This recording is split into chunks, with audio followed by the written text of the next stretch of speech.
Sound association के जो है जिला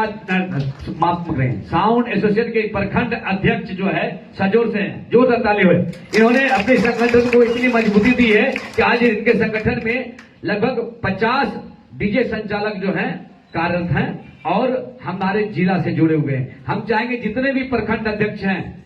भागलपुर जिला में सभी हमसे जुड़े। और आइए हम ज्यादा वक्त ना लेते हुए, क्योंकि समय बहुत प्राकृतिक था हमारे बीच विधायक जी। आज के इस कार्यक्रम का संचालन कर रहे श्री दयानंद भारती जी और इस साउंड एसोसिएशन के अध्यक्ष श्री नंदकिशोर हरी जी, जो कि हमारे पार्टी के ओबीसी मोर्चा के एससी मोर्चा के अध्यक्ष भी हैं, श्री रत्नाकर जी, श्री संजय जी, श्री अमित गुप्ता जी, अभिनव जी और यहाँ उपस्थित सभी हमारे भाई बंधु मित्रों, हमको लगता है कि आप लोगों को तो कोई समस्या ही नहीं आना चाहिए, इसलिए कि आप दूसरों की खुशी को दुगुना करने में, चार चांद लगाने में आपकी भूमिका होती है। तो आपकी लड़ाई एक एक लोग लड़ेंगे, अगर आपको कोई समस्या आएगा तो वो आपकी लड़ाई उनकी लड़ाई हो जाएगी। लेकिन और दूसरा, हम स्वयं आपके एक एक अधिकार की रक्षा के लिए जहां लड़ना पड़ेगा वहां आपके साथ खड़े रहेंगे। लेकिन अधिकार की रक्षा के साथ साथ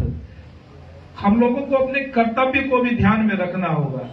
कि हम जो काम कर रहे हैं उस काम के प्रति हमारा कर्तव्य क्या है।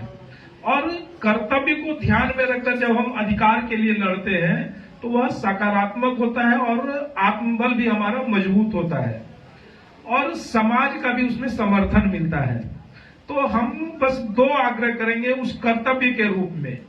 कि हम जो भी काम करते हैं ये ऐसा काम है कि इस काम को करने में जो मानवीय संवेदना है उसका ध्यान रखना है। तो वो मानवीय संवेदना क्या है कि हम जो साउंड बजा रहे हैं तो उसकी आवाज ऐसा ना हो, क्योंकि आज के समय में कई लोगों को धड़कन की बीमारी है या अन्य कई प्रकार की समस्या है, तो उस साउंड का आवाज इतना तेज ना हो कि उसका धड़कन बढ़ जाए या उसको समस्या उत्पन्न होने लग जाए। तो ये सब जो कुछ कुछ मानवीय संवेदना है कि भाई कोई एम्बुलेंस आ रहा है तो उसके कारण, हमारे कारण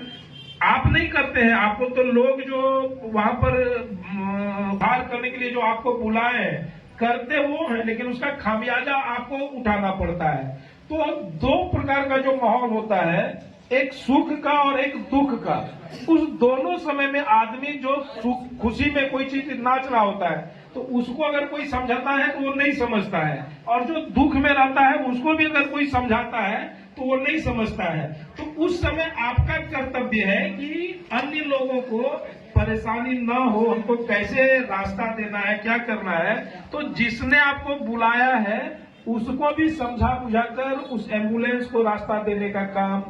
कोई जाम लग गया है तो उसको रास्ता कैसे हम निकलवा दें समझा बुझा के। तो अपने विवेक का इस्तेमाल करके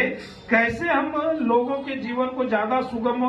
उनके खुशी में कोई बहुत खलल भी न डालते हुए कैसे हम ये कर सकते हैं, एक तो ये करना है। दूसरा जो सामाजिक संवेदना है, सामाजिक मूल्य है, इसका ध्यान रखना है। तो वो सामाजिक मूल्य का कैसे ध्यान रखना है कि हम जो गाना बजाएंगे उस गाना में कोई ऐसा शब्द या गाना का इस्तेमाल न हो जिससे किसी की भावना आहत होती हो। दूसरा कि कोई इस प्रकार का गाना ना बजे जो हम अपने माँ बहन बेटी के साथ बैठकर ना सुन सके, ऐसा गाना हम नहीं बजाएं। तो ये छोटी छोटी बातों को जब ध्यान में रखकर आप इस काम को करेंगे तो हमको लगता है कि निश्चित रूप से कहीं कोई परेशानी नहीं होगी। और अगर उसके बाद भी अगर आपको कोई परेशानी आती है तो हम आपके साथ आपकी लड़ाई लड़ने के लिए खड़ा मिलेंगे। लेकिन अगर ये सब कुछ कठिनाई आया, ये सब चीज को, तो हमको लगता है कि लोगों का भी आपको समर्थन नहीं मिलेगा, और आपको भी एक व्यक्तिगत स्तर पर अगर आप सोचिए कि हम समाज को कहा, हम भी इसी समाज के अंग हैं, तो इस समाज में हम संस्कृति का बीजारोपण करना चाहते हैं कि अब संस्कृति का बीजारोपण करना चाहते हैं, तो हमारे बाल बच्चे भी वो सीखते हैं, देखते हैं, तो हमको अपना परिवार, अपना बाल बच्चा को कैसा संस्कार देना है, तो आप जो समाज को देंगे वही आपके बाल बच्चे को मिलेगा। तो किसी के दूसरे के सुख के लिए बाकी सबको को खराब नहीं बना देना है। तो इस नाते अगर कोई बोलता है आपको बजाने, क्योंकि हम लोग भी जाते हैं, बारात जाते हैं, तो वो आपको डिमांड करता है, उस हिसाब से आप बजाते हैं। तो आपकी इच्छा न भी रहते हुए आपको करना पड़ता है, लेकिन आपको उसमें इतना नियंत्रण रखना है और उसका प्रतिकार करना है। बजाने योग्य है तो बजाएंगे, लगता है कि नहीं ये जो डिमांड हो रहा है ये बजाने योग्य नहीं है, तो उसको किसी भी हालत में नहीं बजाएंगे। यह हमारा आग्रह होगा कि इन सब छोटी छोटी चीजों को अगर ध्यान में रखेंगे तो निश्चित रूप से जिला